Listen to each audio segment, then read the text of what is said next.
Messieurs, dames, soyez prêts, car dans cette vidéo, on s'attaque à du lourd, et même à du très très lourd, puisque je veux vous parler d'un monument de la marque Nike. Un homme qui est déjà rentré dans la légende et qui fait en grande partie de la marque au swoosh ce qu'elle est aujourd'hui. Je veux bien sûr parler de Tinker Hatfield.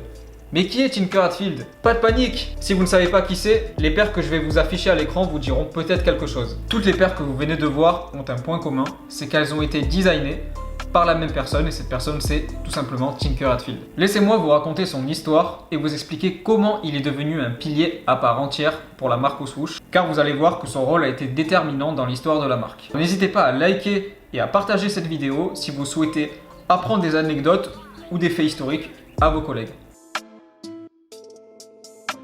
Tinker Hatfield est un Américain né en 1952 dans une petite ville de l'Oregon. De ce que l'on sait, ses conditions de vie et le fait qu'il habitait dans une petite ville à l'époque le prédestinaient à une vie d'agriculteur. Mais le jeune Tinker est issu d'une famille de sportifs. D'ailleurs, son père était un entraîneur sportif assez reconnu dans l'état de l'Oregon. Le jeune Tinker va se donner à fond dans le sport, notamment dans le saut à la perche, afin d'obtenir une bourse et de continuer dans la voie des études. Mais un jour, en plein entraînement, il se blesse et c'est à ce moment que sa vie prend un autre tournant, car ses ambitions de devenir champion sont tombés à l'eau. Chose positive pour lui, cet accident lui a permis de se découvrir une vraie passion et un vrai talent pour le design et l'architecture.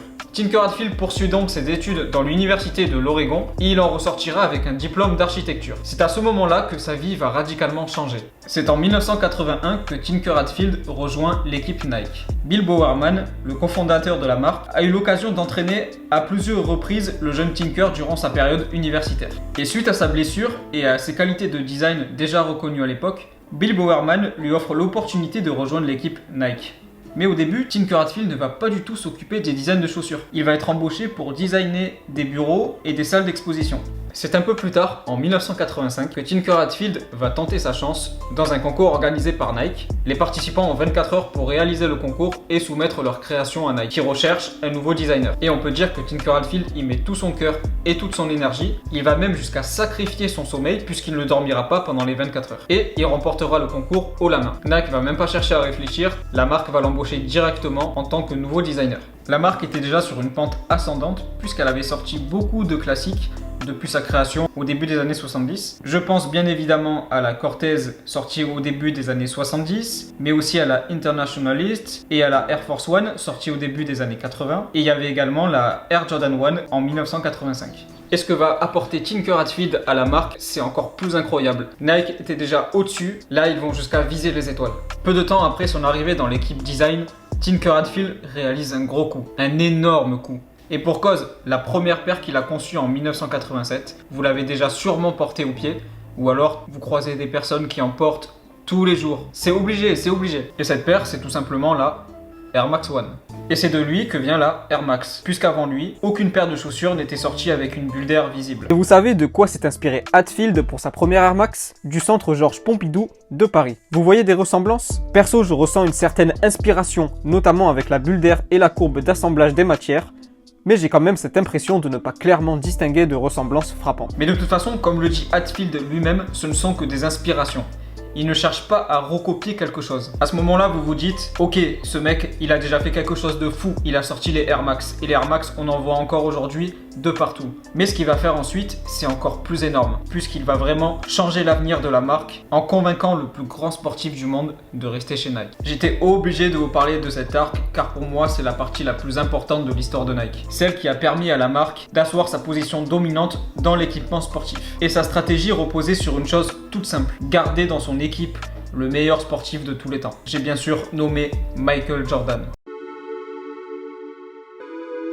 Michael Jordan a rejoint Nike en 1984 et en 1988, deux paires en son nom ont déjà été réalisées, la Jordan 1 designée par Peter Moore et la Jordan 2 par le duo Moore-Kilgore. Cependant, cette dernière ne rencontre pas un fort succès et ces modèles ne plaisent pas forcément à Michael Jordan, qui songe même à se diriger vers des marques concurrentes. C'est à ce moment-là que Tinker Hatfield intervient. Et il va faire une chose toute simple. Il va contacter Michael Jordan et va discuter avec lui. Il va tout simplement écouter les souhaits de Michael Jordan pour concevoir une paire qui lui ressemble vraiment. En fait, la philosophie de Tinker Hatfield, c'est que selon lui, on ne peut pas concevoir un objet pour quelqu'un sans le connaître. Après de nombreux échanges avec Michael Jordan, Tinker Hatfield a finalement sorti un modèle qui a mis tout le monde d'accord.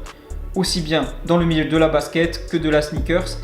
Et il a même mis d'accord Michael Jordan lui-même. Et ce modèle, c'est la Jordan 3. C'est un combiné de l'elephant print, de la bulle d'air et des exigences de Michael Jordan lui-même. Tout était prêt pour conquérir le grand public. Et suite à la sortie de la Jordan 3, Tinker Hatfield s'est occupé du design de nombreuses autres paires de Jordan. On peut citer par exemple d'autres classiques comme la Jordan 4, la 5, la 7, mais surtout la 11 qui est d'ailleurs l'une des plus réussies. Et dites-vous bien que sans Tinker, le film Space Jam n'aurait jamais existé.